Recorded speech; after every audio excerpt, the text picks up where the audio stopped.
If you actually want to understand how people build real money, then just listen carefully. Don't focus on what's happening on the screen. Ignore everything else and just listen. Because what I'm about to break down is not theory, not opinions, but real numbers. Today, we're comparing to people Ryan and Alex. Same age, same income, same starting point. But they make one different decision with their money. One chooses to spend, the other chooses to build. After 10 years, the difference between them is not small, it's life-changing. Let's break down the real math. Ryan and Alex are both 22 years old. They both get their first full-time job, earning $50,000 per year. After taxes and basic expenses, they both manage to save about $10,000 per year. Neither of them comes from a rich background. No inheritance, no financial advantage, just normal starting points. But their mindset is completely different. Ryan believes life is about enjoying now.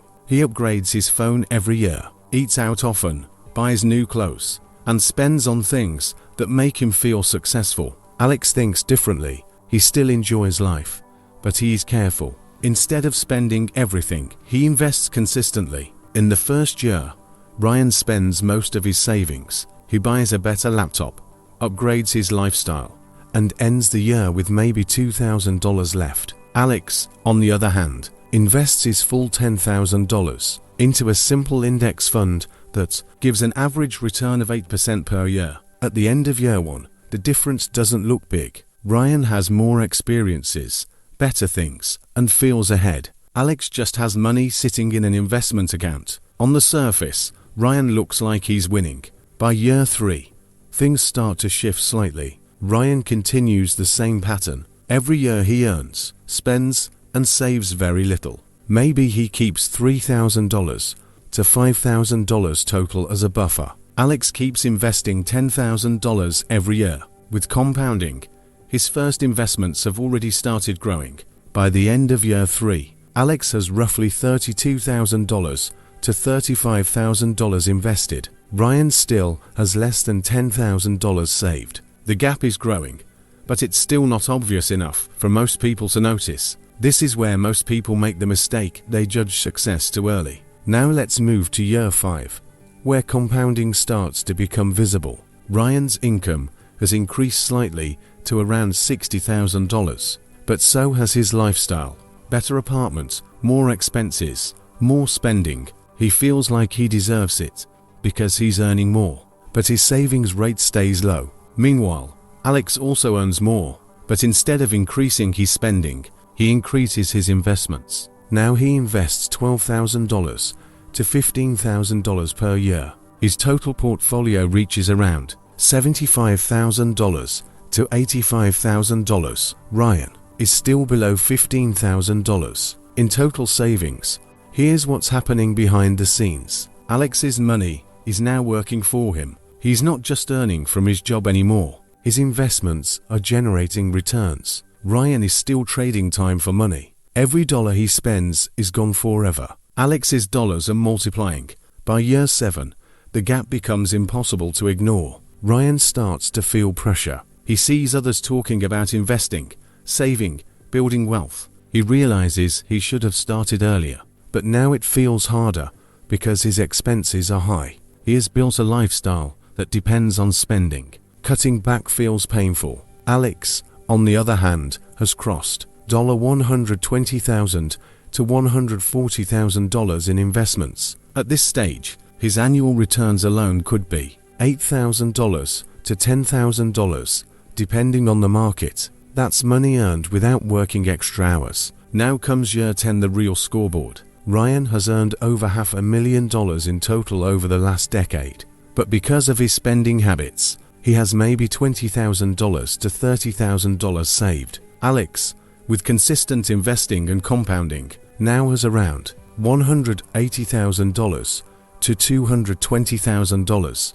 Same starting point, same income range, completely different outcome. The difference is not intelligence, it's not luck, it's behavior. Here's the part most people miss. The first few years don't look impressive. Alex didn't look rich in year 1 or year 2. In fact, he looked behind. Ryan had better things, more fun, more visible success.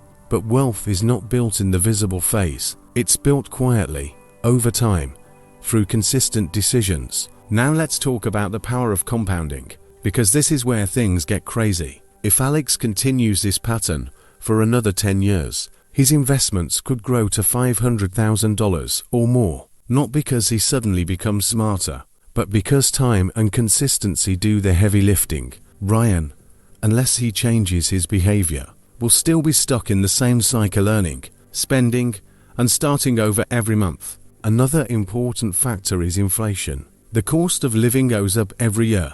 What feels affordable today becomes expensive tomorrow. Ryan feels this pressure more because he spends most of his income. Every increase in rent, food, or lifestyle hits him directly. Alex, however, has assets that grow with inflation. His investments increase in value over time, protecting his purchasing power. But let's be fair, this path is not perfect. Investing requires patience. There are market drops, uncertainty, and moments where it feels like nothing is happening. There are years where returns are low or even negative. If Alex panics and sells during those times, he can lose money. Discipline is required. This is not a shortcut. It's a long-term game. Also, Ryan's path is not completely wrong. Enjoying life is important. Spending on experiences, comfort, and happiness as value. The problem is not spending. It's uncontrolled spending without thinking about the future. A balanced approach is always better. So when does spending more actually make sense? If you are already saving and investing a good portion of your income, then yes, you can enjoy the rest. If your income is growing and your financial base is strong, lifestyle upgrades are fine. But if you are spending first and saving what's left, you are setting yourself up for long-term struggle. Now let's look at the final comparison after 10 years in simple terms. Ryan earned money and spent it. Alex earned money and multiplied it. Ryan depended only on his job. Alex built a system where his money also works for him. Ryan has short-term satisfaction. Alex has long-term security. The real lesson here is not about Ryan or Alex. It's about how small decisions, repeated over time, create massive differences. You don't need a high income to start. You don't need perfect knowledge. You just need consistency. Most people wait for the perfect moment to start investing or saving. They think they'll begin when they earn more, when they feel ready, or when they understand everything. But that moment rarely comes. The best time to start is when you have something, even if it's small. Because in the end, the biggest mistake is not choosing between spending and investing. The biggest mistake is ignoring time. Time is the most powerful factor in building wealth. The earlier you start, the less effort you need later. So after listening to this, don't overthink, don't wait. Start small, stay consistent, and let time do its work. Because the real difference is not in how much you earn, it's in what you do with what you earn.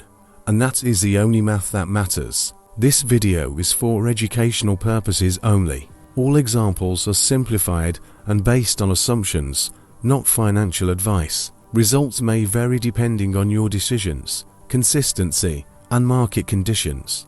Always do your own research before making any financial decisions.